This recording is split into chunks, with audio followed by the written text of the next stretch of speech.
ایک ایسا ادارہ جس کے پاس اتنا طویل تجربہ ہو، اس کو آپ ملک کے سیاسی امور میں بات کرنے سے کیسے اس کا منہ بند کریں گے؟ کیا آپ کے لیے جائز ہوگا؟ اگر ہر ایرا غیرہ نتھو خیرہ وہ اپنی رائے دے سکتا ہے تو کیا مجھے اجازت نہیں ہے کہ میں ان امور میں؟ پھر ہماری یونیورسٹی ہے الغزالی یونیورسٹی، فل فلیج یونیورسٹی ہے، اس میں پولیٹیکل سائنس بھی ہم پڑھا رہے ہیں، تو پولیٹیکل سائنس ہمارے یہاں مستقل فیکلٹی ہے، ہم پورا پڑھاتے ہیں اس کو۔ پھر ہمارا ایک تھنک ٹینک ہے CPRD کے نام سے، تو اس کا تو مقصد یہی ہے کہ ریاست کو سیاسی حوالے سے، معاشی حوالے سے، تعلیمی حوالے سے، خارجہ امور پہ، داخلہ امور پہ، اسلامائزیشن کے حوالے سے، سوسائٹی اور معاشرے کے حوالے سے، کاروباری حوالے سے، کیا ان کو ہم ایسی تجاویز دے سکتے ہیں جو قرآن حدیث کے مطابق ہوں، ان کی ہم رہنمائی کر سکیں۔ تو ہمارا جو تھنک ٹینک ہے، جو ہماری یونیورسٹی ہے، جو ہمارا تجربہ ہے، اگر عام پاکستانی کو یہ اجازت ہے تو میرے خیال میں مجھے بھی اس کی اجازت ہونی چاہیے، اور میں ہمیشہ میری جتنی بھی گفتگو ہوتی ہے میں کہتا ہوں کہ میں آخرت میں بھی ذمہ دار ہوں اس کا، اور جس دن مجھے کوئی بتا دے کہ میری گفتگو میں کسی پر زیادتی ہوئی ہے میں اس سے معافی مانگ لوں گا، اس سے رجوع بھی کر لوں گا، لیکن ایسا نہیں ہے کہ پروپیگنڈے سے متاثر ہو کر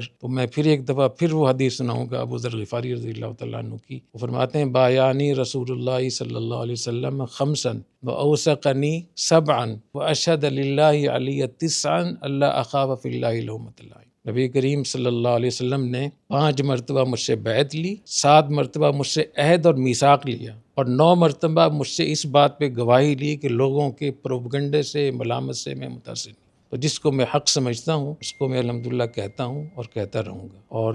اللہ تعالیٰ پر توکل کرتے ہوئے مجھے بہت امید ہے کہ جو لوگ اس وقت میں جتنے بھی حضرات جو کچھ مجھے برا بھلا کہہ رہے ہیں، ایک وقت آئے گا کہ وہ ہو سکتا ہے اس سے رجوع کریں، اور جہاں تک میری بات ہے تو میں پورا یقین دلاتا ہوں سب لوگوں کو کہ جب مجھے معلوم ہو گیا، اور میں یہ بھی بتا دوں کہ جتنے بھی لوگ فیس بک پہ بات چیت کرتے ہیں یا اپنی رائے قائم کرتے ہیں، تو رائے قائم کرنے کے لیے تحقیق اور ریسرچ ہونی چاہیے، اور قرآن حدیث کی روشنی میں ہونی چاہیے۔ فیس بک سے اور جلسوں میں نعرے مار کے متاثر ہو کر اس سے پالیسیاں بنانا، اس سے فتوے بنانا، اس سے رائے قائم کرنا، اس سے اپنی ایک تفقع قائم کرنا، یہ بہت بڑی غلطی ہے۔